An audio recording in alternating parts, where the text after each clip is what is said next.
وظائف کے لیے وظائف الصالحین آفیشیل کو سبسکرائب کریں۔ وظائف الصالحین آفیشیل۔ نحمده ونصلي ونسلم على رسوله الكريم اما بعد فاعوذ باللہ من الشیطان الرجیم بسم اللہ الرحمن الرحیم۔ ذوالقعدہ کی 3 تاریخ کا ایک بہت ہی مجرب عمل ہے جو آپ کو مقدر کا بہترین شہنشاہ سکندر بنا دے گا، یعنی آپ کے مقدر بہترین ہو جائیں گے۔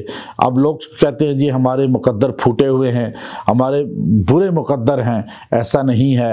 مقدر اللہ رب العزت نے ہر انسان کے بنائے ہیں، لیکن اسے کچھ اختیار دیا ہے کہ تم اپنے تقدیر میں کچھ چیزیں بہتر کر سکتے ہو۔ اب وہ انسان دعا سے بھی کر سکتا ہے، صدقہ خیرات سے بھی کر سکتا ہے، وہ اعمال صالحہ سے بھی کر سکتا ہے، وظائف سے بھی کر سکتا ہے۔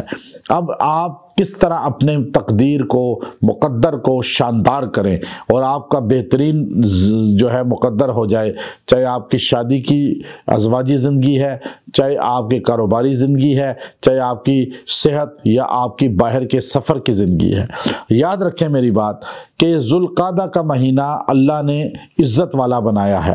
لوگوں کے نزدیک اکثر لوگوں کو آگاہی نہیں ہے، اور آپ اگر ابھی خاص طور پہ انٹرنیٹ پہ دیکھیں گے کہ آپ کو ذوالقعدہ کے کوئی وظائف نظر نہیں آئیں گے، اور کچھ اور مہینے بھی ہیں ایسے، لیکن اللہ کا فضل ہے ہمارے آپ کو پورے سال کے وظائف، اور اللہ کا فضل ہے آپ کو نظر بھی آئیں گے۔ اور سب سے پہلے آغاز بھی ہم نے ہی قرآنی اعمال کا کیا، جو ہر مہینے کے آپ کو ڈیٹس کے دینے شروع کیے۔ اب ذوالقعدہ کے آپ کو میں پچھلے سال بھی ہم نے دیے، اس سے پچھلے سال بھی دیے، اور اب میں آپ کو بتا رہا ہوں کہ یہ مہینہ خاص عبادت کا مہینہ ہے۔ حضرت موسیٰ علیہ السلام 40 دن جو کوہ طور پہ اعتکاف میں رہے، امام ابن کثیر رحمۃ اللہ علیہ نے لکھا وہ یہی ذوالقعدہ کے 30 دن تھے اور 10 ذی الحجہ کے دن تھے۔ تو گویا کہ عبادت موسیٰ علیہ السلام نے اس مہینے میں کی ہے۔ پھر اللہ نے منہا اربعۃ حرم، نبی علیہ السلام نے فرمایا کہ جب سے آسمان و زمین اللہ نے بنائے ہیں اور زمانہ جب سے بنا ہے، اللہ نے اسے پلٹا کے واپس ریل حالت میں میرے پاس کر دیا۔ یعنی حضور علیہ السلام نے جب حج کیا تو سارے مہینے اصل حیت میں آ گئے، جب سے اللہ نے بنائے تھے لوگوں نے رد و بدل کیا تھا۔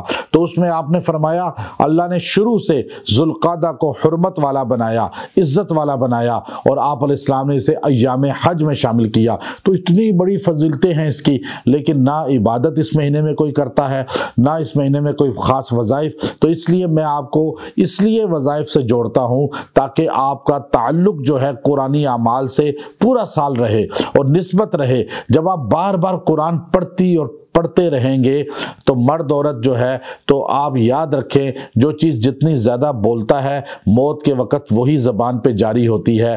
تو میری خواہش یہ ہے میری اور آپ کی زبان پہ مرتے وقت کلمہ طیبہ اور قرآن پاک کی آیات جاری ہوں۔ تو اس لیے ان اعمال سے آپ کو جوڑنا ہے۔ آپ اس تبلیغ کو عام کریں، آپ لوگوں تک ہمارا یہ میسج پہنچایا کریں، ہمارے وظائف پہنچایا کریں۔ یہ دعوت قرآن میں آپ کا ہمارے ساتھ حصہ ہے۔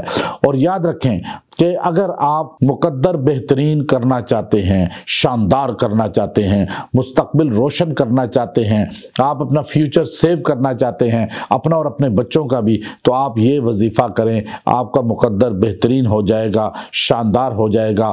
آپ نے پڑھنا ہے یا ذل جلال والاکرام 313 بار پڑھ کے دعا کرنی ہے۔ اللہ آپ کو بہترین جلال شان والی عزت والی زندگی عطا فرمائے گا۔ وآخر دعوانا ان الحمد للہ رب العالمین۔